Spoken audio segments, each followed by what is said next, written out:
Hello friends, आपके अपने YouTube channel दा प्रसाद विद्या प्रेम पे आपका हार्दिक स्वागत है। आज हम करने वाले हैं मौर्योत्तरकालीन कला कि मौर्योत्तर काल के अंदर कला है उसका स्थिति कैसी थी या उसका स्वरूप कैसा था। मौर्योत्तर काल के अंदर कला को प्रेरणा बौद्ध धर्म में यूनानी प्रभाव से मिली। यूनानी प्रभाव यानी कि इंडो ग्रीक शासक यानी हिंद यूनानी शासकों के आगमन के बाद या उनके साथ जो कला आई वो थी इंडो ग्रीक कला, या कहेंगे कि पश्चिमोत्तर भारत पर जो कला का विकास हुआ या प्रचार प्रसार हुआ वो कला थी इंडो ग्रीक कला, या इसे भारत में गांधार कला के रूप में देख सकते हैं। या इंडो ग्रीक कला या यूनानी प्रभाव की जो कला थी उसे भारत के अंदर गांधार कला शैली का उत्तम उदाहरण मिल सकता है। आज हम उसका अध्ययन करने वाले हैं। अब हम करेंगे कि मौर्योत्तरकालीन कला कैसी थी। मौर्योत्तर काल में कला यह कला कैसी थी। यहाँ कला को प्रेरणा कैसे मिली। कला को प्रेरणा मिली थी यूनानी व बौद्ध प्रभाव से। यूनानी व बौद्ध धर्म के प्रभाव से, बौद्ध धर्म के प्रभाव से मिली थी। जो हिंद यूनानी शासक थे या इंडो ग्रीक शासक जिन्होंने कहा जाता है, वो एक कला लेके आए जिसे भारत में गांधार शैली के रूप में देख सकते हैं, या उनकी कला का जो सर्वोत्तम उदाहरण है वो गांधार कला शैली है। जो वो कला लेके आए थे उस कला को हेलेनिस्टिक कला कहा जाता है। हिंद यूनानी शासक भारत पर पश्चिमोत्तर यानी कि पश्चिम व उत्तर पश्चिमोत्तर भारत में यूनान की जो प्राचीन कला थी उसको चलाया। प्राचीन कला जिसे हेलेनिस्टिक आर्ट कहते थे, प्राचीन कला जिसे हेलेनिस्टिक आर्ट कहा जाता था का प्रचार प्रसार किया, और इस कला को भारत में गांधार कला शैली का रूप में देखे जा सकता है। या इस कला का जो भारत में उदाहरण है, सर्वोत्तम उदाहरण वो गांधार कला शैली है। और इसका भारत में सर्वोत्तम उदाहरण वो है। सर्वोत्तम उदाहरण कौन सा है? सर्वोत्तम उदाहरण है वो है गांधार कला शैली। गांधार शैली यानी कि ये भारत के जो गांधार प्रदेश है उस क्षेत्र में पनपी थी, इसलिए इसका नाम गांधार शैली पड़ गया। ये शैली वही थी, यूनान की प्राचीन शैली थी जिसे हिंद यूनानी या इंडो ग्रीक शासक लेके आए थे। इसे हिंद यूनानी कला भी कहते हैं, इसे इंडो ग्रीक शैली भी कहा जाता है। इसके बाद आता है कि इस समय दो शैलियों का उद्भव हुआ। दो कला शैली पनपी थी इस समय। कौन सी पनपी थी या विकास देखने को मिलता है वो थी, एक तो गांधार कला शैली और दूसरी थी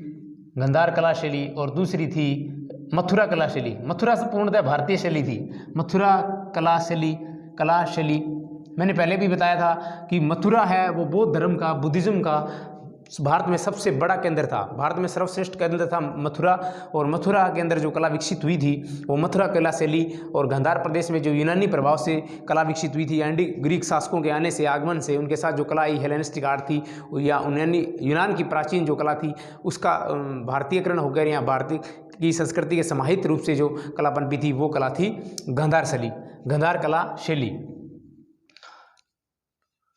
इसका विकास यानी गांधार कला शैली का विकास था।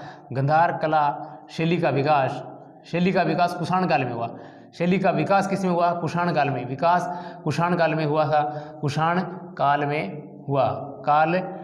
था। जो गांधार कला शैली था इसका विकास कुषाण शासकों के आने से या उनके साथ उनका प्रभाव बढ़ने से, यानी कि कुषाण शासकों की जो राजधानी थी वो तक्षशिला या गांधार की तरफ थी, या उनका प्रभाव है वो इस क्षेत्र में या पश्चिमोत्तर भारत में था। इस वजह से यूनानी प्रभाव की ये कला गांधार शैली है, ये गांधार के अंदर पनपी, और इस कला ये मुख्य रूप से कुषाण काल में आई। किस काल में आई? कुषाण काल में आई। इस कला शैली का जो विषय वस्तु है, इस कला की विषय वस्तु है वो बौद्ध धर्म है, लेकिन इसका जो बनाने का ढंग है, तरीका है, तौर तरीके हैं वो यूनानी प्रभाव से है, यानी कि यूनान के जैसे हैं। गांधार कला शैली है। इसकी इस कला की विषय वस्तु बौद्ध धर्म से है, विषय वस्तु बुद्धिज्म से है या बौद्ध धर्म की है, और ढंग बनाने का जो ढंग है वो है यूनानी प्रभाव का, या कहेंगे इंडो ग्रीक उस प्रभाव का है, इसलिए इस कला शैली को ग्रीक शैली कहा जाता है, इंडो ग्रीक शैली भी कहते हैं। जो गांधार कला शैली है उसके अंदर जो पत्थर का प्रयोग हुआ है वो काले रंग के स्लेटी पत्थर का प्रयोग हुआ है, और मथुरा शैली के अंदर जो पत्थर का प्रयोग हुआ है वो लाल बलुआ पत्थर का प्रयोग हुआ है। इसके अंदर कहेंगे कि गांधार कला शैली है, गांधार शैली में या गांधार कला शैली है उसमें जो पत्थर है वो पत्थर कैसा है, काला स्लेटी रंग का है, काला स्लेटी रंग का है, काले रंग का स्लेटी रंग का है, काला स्लेटी रंग का है। और मथुरा जो कला है, मथुरा कला शैली है, इसके अंदर जो पत्थर का प्रयोग किया गया है वो है लाल बलुआ पत्थर, लाल बलुआ पत्थर का प्रयोग किया गया है। किसमें? मथुरा शैली में लाल बलुआ का प्रयोग किया गया है। और गांधार कला शैली के अंदर जो बुद्ध की चित्र बनाए गए हैं, बुद्ध की मूर्तियां बनाई गई है, उस बुद्ध की मूर्ति का जो चित्र है या मुख है वो ग्रीक देवता अपोलो के समान बनाया गया है। किसके समान बनाया गया है? ग्रीक देवता अपोलो के समान। यानी कि गांधार शैली में बुद्ध की गांधार कला शैली में बुद्ध की मूर्ति या मूर्ति का मुख है वो अपोलो यूनानी देवता है, अपोलो यूनानी देवता के समान बनाया गया, देवता के समान बनाया गया है। यानी कि ऐसे लगता है उनकी मूर्ति बनाई गई है, समान बनाया गया है। किसमें बनाया गया है? ये गांधार कला शैली में बनाया गया, उसके चित्र बनाया गया है। दूसरी इंपॉर्टेंट बात है कि गांधार शैली के अंदर बोधिसत्व की सर्वाधिक मूर्ति बनी, बोधिसत्व की सर्वाधिक मूर्तियां बनी। गांधार कला शैली में बोधिसत्व की सर्वाधिक सर्वाधिक मूर्तियां बनी। कैसी सर्वाधिक मूर्तियां किसकी बनी? बोधिसत्व की बनी, यानी कि बुद्ध की मूर्तियां बनी। बोधिसत्व यानी कि बुद्ध की मूर्तियां, बुद्ध की एक ही बात है, बुद्ध की मूर्तियां बनी, बुद्ध की मूर्तियां बनी। किसकी बनी? बुद्ध की मूर्तियां बनी। और बोधिसत्व में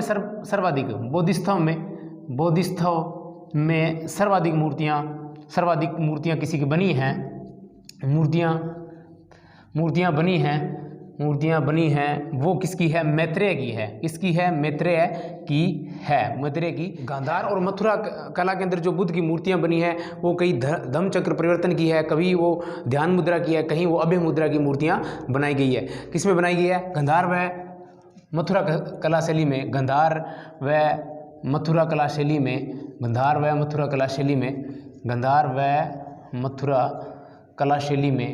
शैली में बुद्ध की मूर्तियां हैं, जो बुद्ध की मूर्तियां हैं वो किससे बनी हुई है? मूर्तियां बनी है वो बनी है ध्यान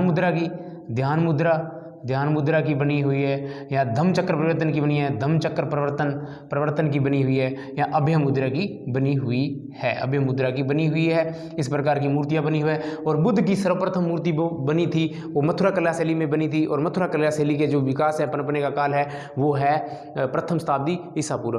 अब हम करेंगे मथुरा कला शैली कि मौर्योत्तर काल के अंदर मथुरा कला शैली ऐसी थी कि मथुरा कला शैली के अंदर बुद्ध की सर्वप्रथम जो प्रतिमा बनी थी वो मथुरा कला में बनी थी।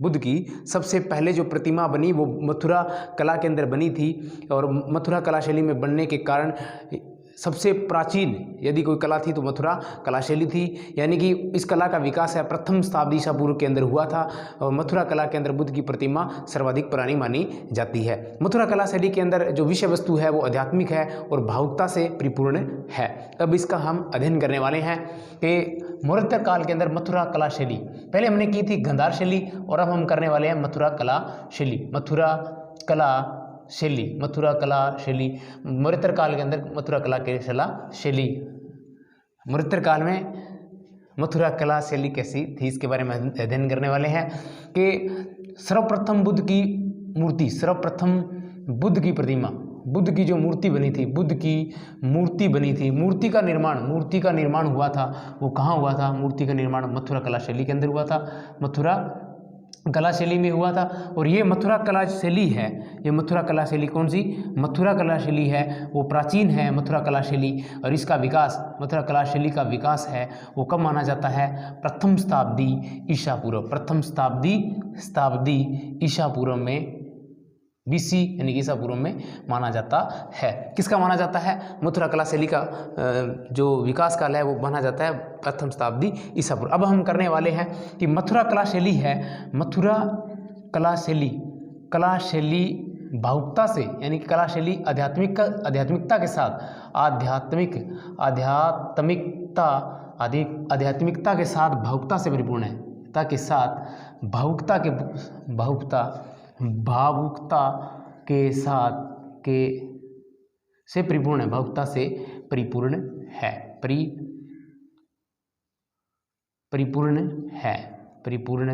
है। कौन सी शैली है? वो मथुरा शैली है। मथुरा शैली आध्यात्मिकता के साथ भावुकता से परिपूर्ण है। जो है वो विशुद्ध भारतीय है। विशुद्ध भारतीय यानी कि मथुरा कला शैली के अंदर किसी बाहरी जो शैली है उसका मिश्रण नहीं हुआ है, या बाहरी कला का कोई भी उपयोग मथुरा कला शैली में नहीं किया गया। विशुद्ध भारतीय है, आध्यात्मिकतावादी है। मथुरा कला शैली है वो आध्यात्मिकता से परिपूर्ण है, और जो गांधार शैली है वो यथार्थवादी है। कैसे कि यह विशुद्ध भारतीय है। कौन सी शैली? मथुरा शैली है। यह शैली विशुद्ध भारतीय है।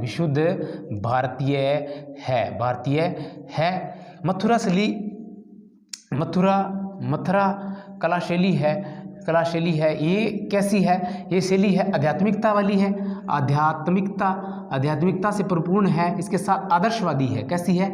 आदर्शवादी है। बल्कि गांधार शैली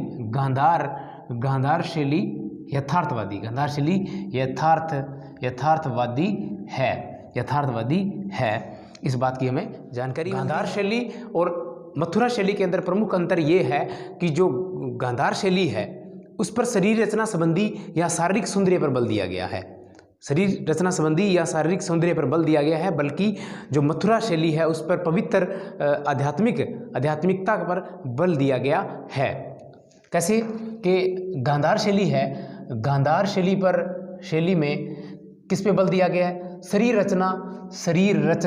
रचना या शारीरिक सौंदर्य। कैसी? शारीरिक सौंदर्य पर बल दिया गया है। शारीरिक सौंदर्य पर बल दिया गया है। बल्कि किसमें? मथुरा शैली में कैसा किया गया है? मथुरा शैली में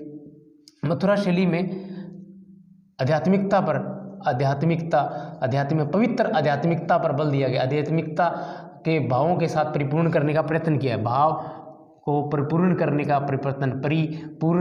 प्रयत्न किया गया है। किसमें किया गया है? मथुरा कला शैली में किया गया है। इसके बाद है कि यहाँ अनेक चैत्य भी बने इस काल में, विहार बने और स्तूपों का निर्माण ही मौर्योत्तर काल के अंदर हुआ। अब एक इम्पोर्टेंट आता है कार्ले का चैत्य। कार्ले का जो चैत्य है वो सातवाहन कालीन है। हमने सातवाहनों के अंदर भी पढ़ा था। कार्ले का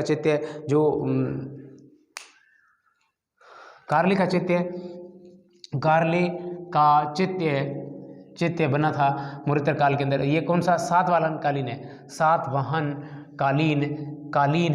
सातवाहन कालीन है। गुहा कला का सर्वोत्तम उदाहरण मिलता है। गुहा कला का सबसे प्राचीनतम व सर्वश्रेष्ठ उदाहरण मिलता है यहाँ कार्ले की गुहा में। गुहा कला का सर्वाधिक प्राचीन व सर्वश्रेष्ठ। कैसा?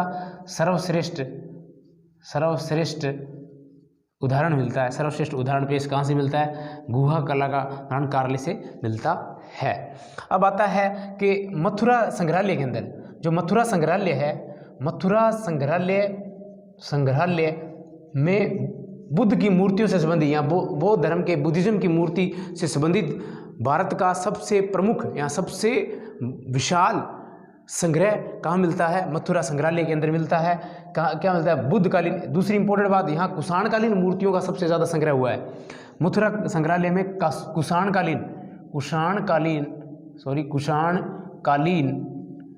कुषाणकालीन मूर्तियों का सर्वाधिक संग्रहण हुआ है। मूर्तियों का सर्वाधिक संग्रहण किया हुआ है। सर्वाधिक संग्रहण संग्रहण यानी कि संग्रह यहाँ पे हुआ है। किस कालीन?